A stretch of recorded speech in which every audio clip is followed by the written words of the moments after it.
एक दिन भगवान सत्यनारायण की माया से बड़े चोर राजा का धन चुराकर जल्दी से जा रहा था, किंतु पीछे से राजा को दूतों को आता देख चोर ने जल्दी से घबराकर भागते भागते माल को वहीं चुपचाप रख दिया जहाँ वह दोनों सिपाही ठहरे। स्वयं किसी को स्थान में झट से छिप गया।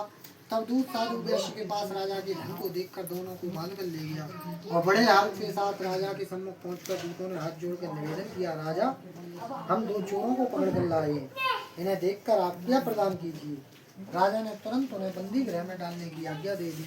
सत्यनारायण भगवान की माया से किसी ने भी उनकी बात नहीं सुनी। चंद्रकेतु राजा ने उनका सब धन हड़ कर लिया। भगवान सत्यदेव के श्राप से उधर भी उस साधु वैश्य की स्त्री और पुत्री दोनों दुखी हो गई। जो धन घर में रखा था चोरों ने चुरा लिया। इस प्रकार भूख प्यास से दुखी होकर अन्न की चिंता में घर घर करने लगी। एक दिन वह कन्या भूख से दुखी होकर एक द्विज के मकान पर गई। उस जगह भगवान सत्यनारायण के रथ को देख वहाँ बैठकर अपनी कथा सुनी। पिता एवं पति की मंगल कामना की। फिर प्रसाद खाकर रात को घर पर गई।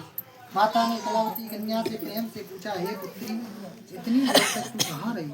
तब कलावती कन्या ने शीघ्र ही माता से कहा, द्विज के मकान पर मनवांछित फल देने वाले व्रत को देखती रही माता। उसकी बात सुनकर वैश्य की स्त्री को अपने पति का पूर्व संकल्प याद आ गया। प्रसन्नचित्त भगवान सत्यनारायण के व्रत करने के लिए तैयार हो गई। उस सात्विक स्त्री ने अपने बंधुओं सहित व्रत किया, बारंबार क्षमा प्रार्थना की, वर मांगा कि हे प्रभु मेरे पति और जमाता शीघ्र ही अपने मकान को कुशलपूर्वक लौट दें। इस बात से संतुष्ट होकर भगवान सत्यदेव ने चंद्रकेतु राजा को स्वप्न में दर्शन दिया और कहा, हे नृप प्रातः इन दोनों बड़े पुत्रों को कैद से मुक्त कर देना। जो धन तुमने इनका लिया है वह धन इनको वापस दे देना, अन्यथा मैं तुम्हें राज्य धन पुत्र सहित नष्ट कर दूंगा। तब प्रतापी राजा ने उस दिन सभा में बैठकर सभी को अपना स्वप्न सुनाया और कहा कि उन बंदी दोनों बड़े पुत्रों को कैद से मुक्त करके मेरे सम्मुख ले जाओ। राजा के वचन सुनकर दूतों ने दोनों बड़े पुत्रों को गंदम से छुड़ाकर राजा के सम्मुख लाकर खड़े कर दिया। राजा ने सम्मुख आते ही दोनों बड़े पुत्रों ने चंद्रकेतु राजा को हाथ जोड़कर नमस्कार किया। राजा ने उन्हें देखकर बड़े आदर पूर्वक मीठे वचनों से कहा कि बड़े पुत्रों तुम्हें भाग्यवश ऐसा कठिन दुख प्राप्त हुआ है, अब कोई भय नहीं है। ऐसा कहकर राजा ने उनको मुक्त करके नए नए वस्त्र भूषण पहनाए। उनका जिनका धन लिया था उससे दूना धन राजा ने उन्हें दिलवा दिया। आज्ञा दी कि आप अपने आश्रम को जा सकते हो।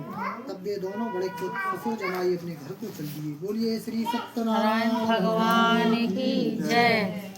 सूत जी बोले, उस साधु वैश्य ने अपने नगर की यात्रा के लिए नौका में बैठकर प्रस्थान कर दिया। थोड़ी दूर जाकर नित्य कर्म के लिए वैश्य ने नौका को एक किनारे पर रोका और अपना संज्ञा कर्म करने लगा। उसी समय भगवान सत्यनारायण एक दंडी का रूप धारण करके उनके समीप लगे, हे साधु तुम्हारी नाम में क्या है? तब वैश्य ने बड़ी लापरवाही और व्यंग के तौर पर कहा, हे दंडी इसलिए पूछते हो, क्या रुपया ले जाना चाहते हो? मेरी नाव में तो लता पता है। इस कठोर वचन को सुनकर दंडी ने कहा, तेरा वचन सत्य हो। ऐसा कहकर वह शीघ्र ही वहाँ से चली गई। थोड़ी दूर जाकर समुद्र के तीर पर बैठ गए। तब दंडी के चले जाने के उपरांत साधु नित्य कर्म से निवृत्त होकर जो ही खड़ा हुआ उसको नाव के अंदर धन के स्थान पर केवल लता पता दिखाई दिए। तो साधु वैश्य मूर्छा खाकर गिर पड़ा। उसके जमाई ने कहा, चिंता क्यों करते हो? जिस दंडी ने तुम्हें श्राप दिया है वही सब कुछ ठीक कर सकती है। इस बात को सुनकर साधु वैश्य तुरंत दंडी की तरफ को चल दिया जिधर दंडी स्वामी गए थे। थोड़ी दूर जाते ही दंडी स्वामी को बैठा देख वह उसके पास जाकर बड़े नम्र शब्दों में कहा, हे महाराज मैंने जो कुछ आपको अनुचित शब्द कहे हैं, झूठ बोला है, उस अपराध को क्षमा कर दीजिए। ऐसा कहकर वह प्रणाम करने लगा, महान शोकातुर होकर रोने लगा। तब दंडी रूपधारी भगवान बोले, बड़े पुत्र मेरी आज्ञा से ही तुम्हें बार बार दुख प्राप्त हुआ है। मैंने कितने समय से मेरी पूजा नहीं की। भगवान के यह वचन सुनकर साधु बोला, प्रभु तुम्हारी माया से मोहित हुए ब्रह्मादि सभी देवता तुम्हें गुण और रूप को नहीं जान पाते। यह कितना बड़ा आश्चर्य है कि भला में संसारी जीव आपकी माया को कैसे जान सकते हैं। अब आप प्रसन्न होइए, सर्वोपचारों से मैं आपकी पूजा करूंगा। मेरा पहले जैसा धन कर दूं मैं आपकी शरण हूं। इस प्रकार भक्त वचन सुनकर भगवान सत्यनारायण प्रसन्न हो गए। मनवांछित वर देकर तुरंत अंतर ध्यान हो गए। तब साधु ने नाव पर आकर देखा कि नाव धन से भरी पड़ी है। साधु ने भगवान सत्यदेव का पूजन ध्यान भक्ति पूर्वक किया, फिर अपनी नाव में बैठकर देश को चल दिया। जब वह अपने नगर के समीप पहुंचा तो नौकर को घर भेजा। दूत ने साधु के मकान पर जाकर उसकी स्त्री से हाथ जोड़कर कहा कि साधु अपने जमाता सहित नगर के समीप आ गए हैं। दूत के मुंह से इस बात को सुनकर सती ने बड़े हर्ष के साथ सत्यनारायण की पूजा करके पुत्री से कहा कि मैं अपने पति के दर्शन के लिए जाती हूँ, तू कार पूर्ण करके जल्दी आ जा। माता के वचन सुनकर कलावती प्रसाद को छोड़कर पति के पास चली गई। इस हेतु प्रसाद की अवज्ञा के कारण भगवान सत्यनारायण ने रुष्ट होकर उसके भर्ता को नाव सहित जल में अंतर ध्यान कर दिया। कलावती कन्या ने अपने पति को न देखकर महाशोक में रोती हुई पृथ्वी पर गिर पड़ी। इस प्रकार डीबू हुई नाव पति वियोग से दुखी हुई कन्या को देखकर डर के मारे साधु मन में घबराने लगा। लीलावती भी अपनी पुत्री को देखकर व्याकुल हो गई और अपने पति से बोली कि नाव के साथ जमाता किधर गया, किस देवता की अवज्ञा का फल प्राप्त हुआ है। कलावती कन्या ने पति की खड़ाओं को लेकर मरने का निश्चय कर लिया। ऐसी जटिल दुखदायी परिस्थिति में साधु व्यस्त दुखी विवल होकर भगवान सत्यदेव की प्रार्थना करने लगा। पृथ्वी पर मस्तक रख हाथ जोड़कर कहने लगा, हे प्रभु, मुझसे मेरे परिवार से जो कुछ भूल हुई उसे क्षमा कर दीजिए। इस प्रकार भक्ति युक्त वचनों को सुनकर भगवान सत्यदेव प्रसन्न हो गए। आकाशवाणी के द्वारा आज्ञा दी कि तेरी पुत्री मेरे प्रसाद को छोड़कर चली आई है, इसलिए उसका पति अदृश्य हो गया है। अगर यह घर जाकर प्रसाद खाकर लौटेगी तो इसे पति अवश्य मिलेगा। कन्या ने आकाशवाणी को सुन झटपट जाकर घर प्रसाद खाया। फिर उसने वापिस आकर अपनी पत्नी के दर्शन किए। वैश्य परिवार के सभी लोग प्रसन्न हो गए।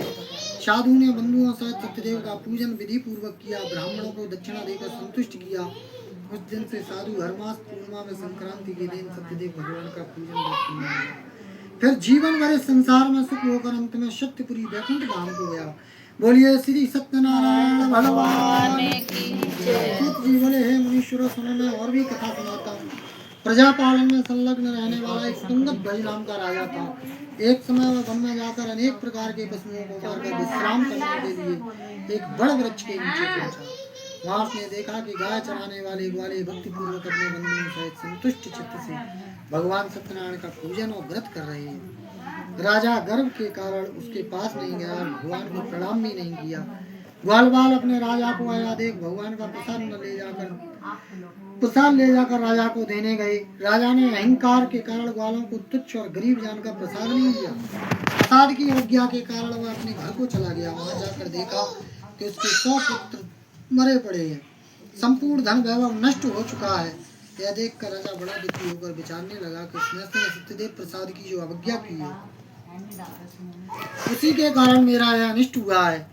ऐसा सोचकर राजा तुरंत उसी वन में पहुंचा जहाँ ग्वाले पूजन कर रही थी। वहां जाकर राजा ने ग्वालों के साथ बैठकर सत्यदेव का